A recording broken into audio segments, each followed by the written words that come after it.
Hello and welcome to this talk sponsored by the Society for Libyan Studies. The Society for Libyan Studies is one of the British Academy's institutes for research abroad. This is me, I'm Robert Foley, I'm the president of the Society and also the Leverhulme Professor of Human Evolution at the University of Cambridge. And the work I'm going to talk about was carried out with Professor Marta Mirizon-La, also at the University of Cambridge. We worked in the Fezzan in the Central Sahara from 2008 to 2011, investigating African prehistory, the evolution of humans. And what I want to focus on today is what role Libya plays in human evolution.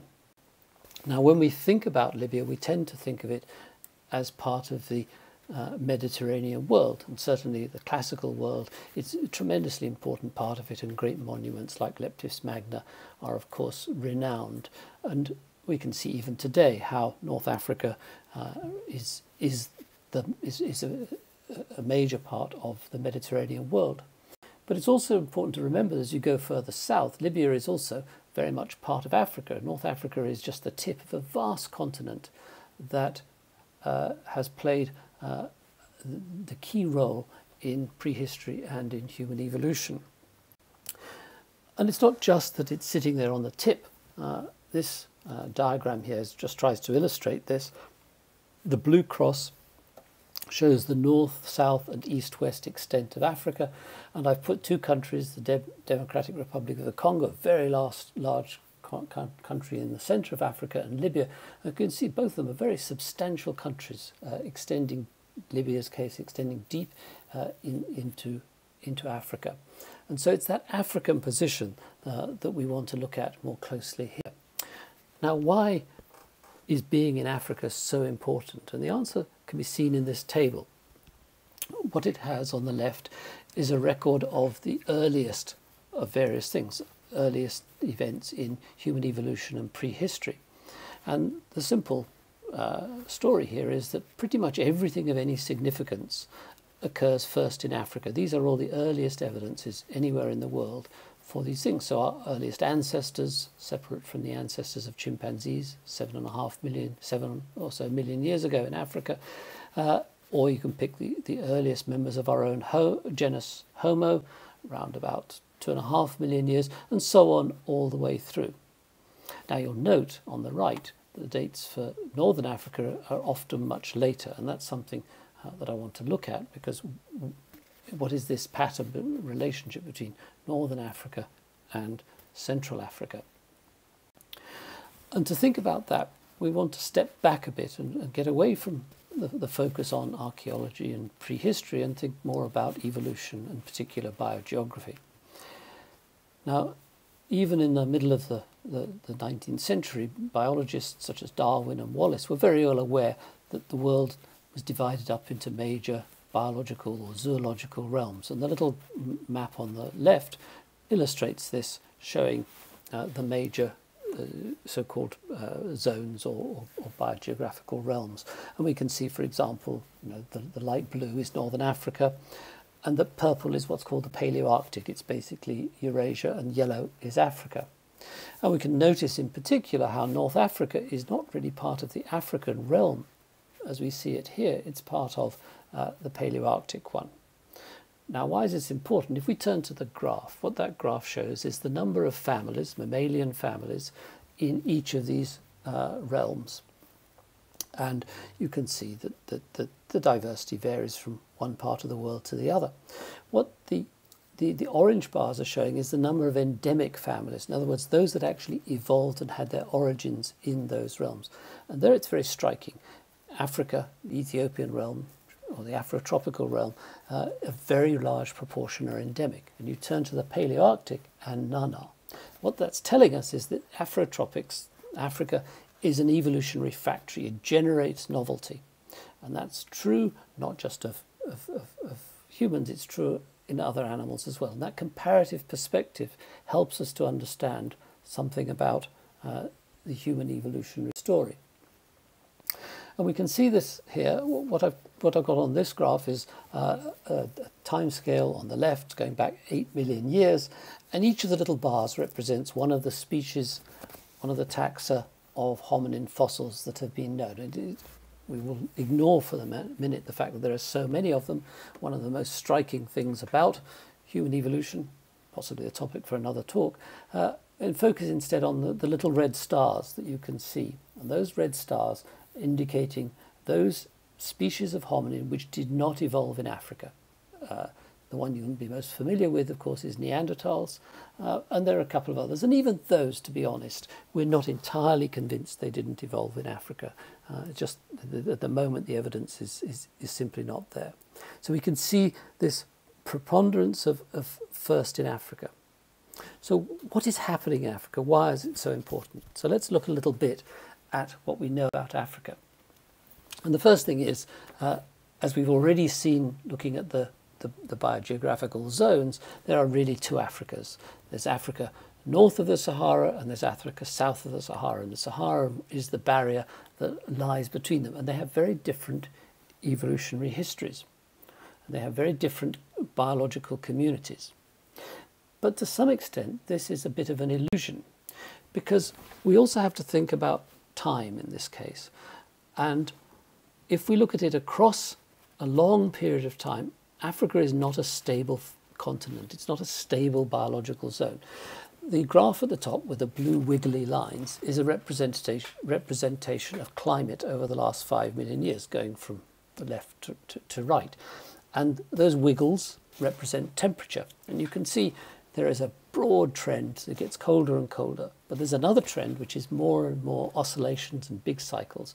And that's entering the ice ages. And it's not the ice age. It's just endless fluctuations of warmer and colder phases, often of quite long periods and duration, others for shorter. And let's think about the impact of that on Africa. And I think the best way of thinking about it is that when Africa, when the climate is very cold, Africa becomes very, very dry. Deserts expand, forests contract. And the African biological community, which is adapted to forests and savannas, will contract with it. And we have what I show on the left as what I would call lesser Africa. And then during other periods, when it becomes warm and wet, the savannas and the forests expand, and they expand not just across Africa, but out of Africa, across the Sahara, across into the Arabian Peninsula, and even as far across as to the boundaries of Central Asia and the Indian subcontinent. So that's Greater Africa. And of course that helps us to then think about why North Africa is sometimes part of the Paleoarctic and sometimes part of the this Greater Africa, a bigger one. And as we'll see, it also begins to help us to understand how Africa acts as a sort of pump as it expands out of Africa, and we begin to understand more about the relationship between Africa and the rest of the world. Now, that's thinking about where Africa fits in with the rest of the world. What about North Africa, of which Libya is important? I'm particularly interested here in the Sahara and the rest of Africa. Now, the map on the left now shows biogeographical zones at a smaller scale. Each colour represents a different region and zone. So we have the Kalahari down in the southwest of Africa, Zambezi and the big blue one representing a large chunk of Eastern Africa. And on the right we have an attempt to look at how these biogeographical zones are related to each other, so that the more closely they're related, then the closer their lines are in this tree. And I only want to make one point here, is that if we pick up the Saharan at the top there, it links across obviously into the Sahel, but then specifically into the East African realm. It's the East African zones that are critical here. And bearing in mind that nearly all those firsts I showed you occur in East Africa, it means that when something occurs in East Africa, yes, it will spread further down south into Africa, but it will come out up into, particularly in warm, wet periods, it'll come up into what is the green Sahara and will allow expansion out. So Libya then becomes part of the story, not necessarily as the source of endemism, but as part of this process of expansion and contraction. So the Sahara is critical, and in that I want to just turn to briefly and talk about with the role of the Libyan Sahara. It has, sometimes it's a barrier and it's isolating the Afrotropical region from the Paleoarctic, from the Eurasian region. At other times, it's a highway. It's a highway allowing creatures to shift, to disperse, expand northwards into northern Africa and then ultimately across into Eurasia. And because Africa is such a large and critical and dynamic evolutionary zone, it acts for humans and our own evolution as much as others. And we can think of the Sahara as one of the pathways to Eurasia.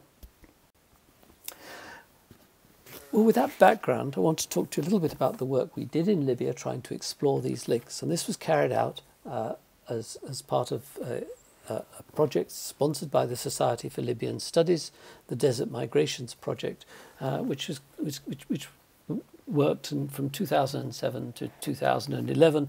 And the work is far from complete, but obviously work in this part of the world is difficult now.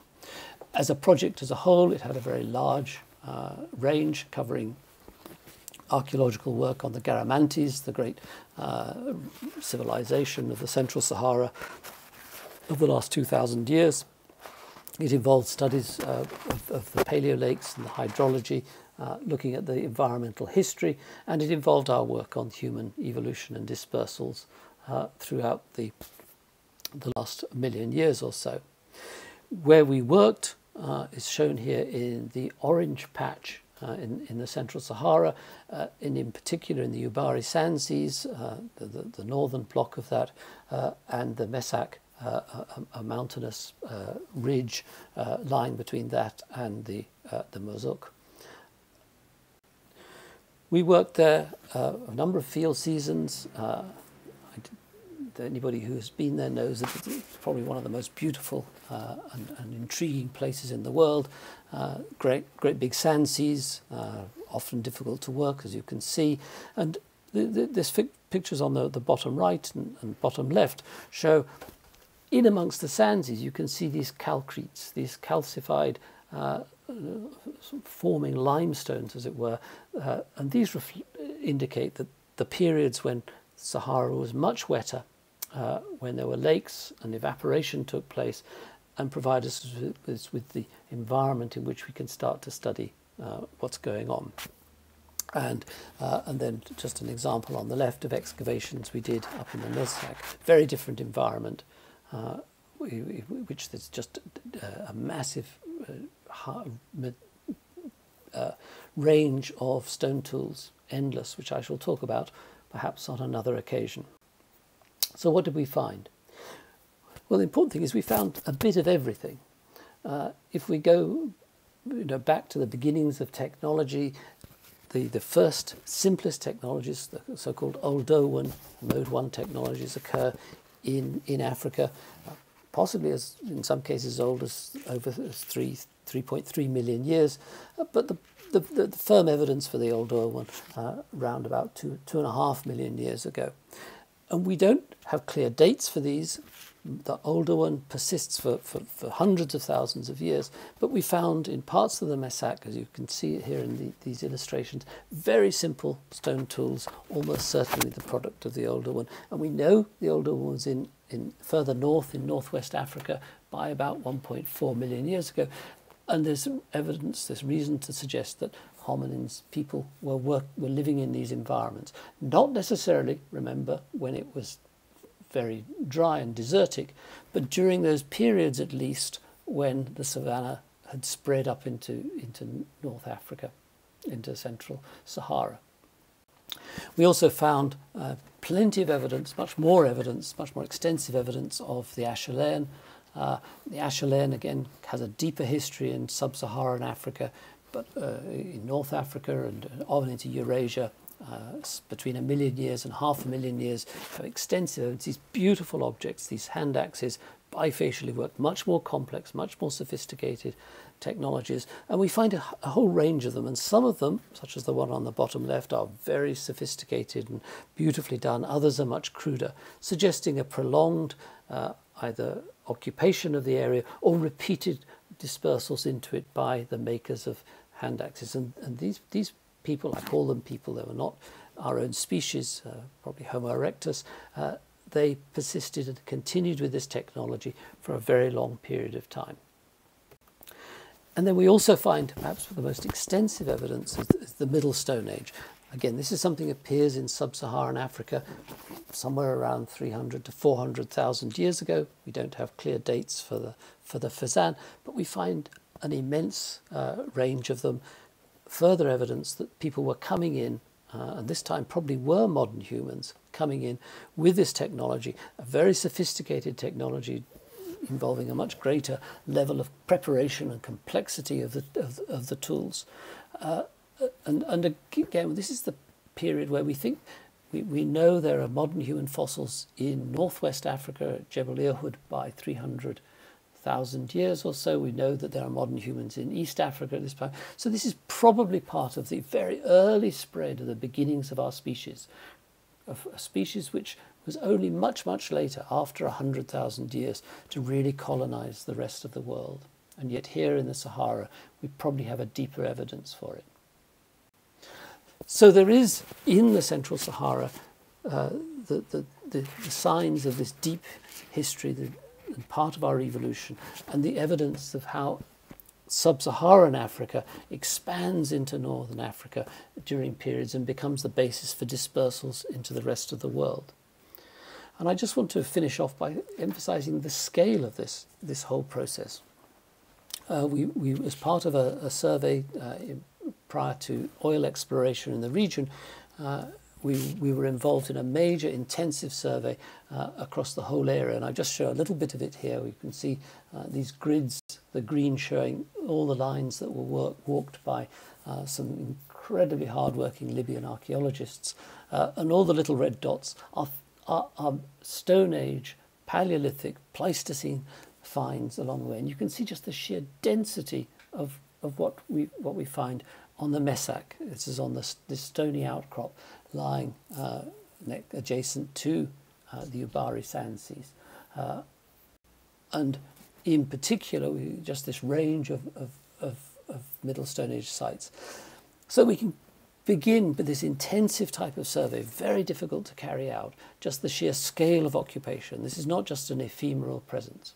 Now, almost certainly this has to do with the fact that the rocks on the Messac are massively high quality, they're abundant, and this is a sort of a massive quarry in a way. You go out beyond these zones and there are very few stones. So we're seeing different types of utilization. And we did a study which I can talk about on another occasion as to just how intensive this use of the Messac is and what it tells us about the way humans began to affect the environment. So the Libyan Sahara is an area which we desperately need to do more work, we desperately need to do more about. That in times probably when the Sahara was an extension of the Afrotropical zone, was green as shown in this map here. It shows a few lakes, an massively expanded Lake Chad, but many other lakes, and probably more important than the lakes, many river valleys and watersheds, which would allow people to move and to flow around this region, so that it was not a barrier. So the Libyan Sahara is an expansion zone and critical for that. And it's probably particularly critical with the Middle Stone Age, the Mode 3, and the dispersals of modern humans. And it's an area we need to get back to if we're going to understand how human diversity, which we now know arose in Africa, how it has its origins there, and how the totality of the African continent contributes to human diversity as we see it today. So I'll leave you with just this final slide, just emphasizing the dynamics of Africa as it changes, the forests, the savannas, the deserts, the way the Sahara is sometimes a barrier and sometimes it's a highway, and that it becomes the link between Africa, the source of things, Eurasia, the recipient of hominin dispersals. And it is the challenge that faces us, if we are able to work in the Sahara in the near future, to go back and try and pin this down more firmly. And let me just finish by emphasizing that this is a heritage at risk. You can go on eBay, you can find these stone tools picked up by people and sold. And this is not the great heritage of Leptis magna. Nonetheless, it's an equally important, a vital part of the history, not just of Libyans, not just of Africans, but of the whole world, and we should treasure it as such. Thank you very much.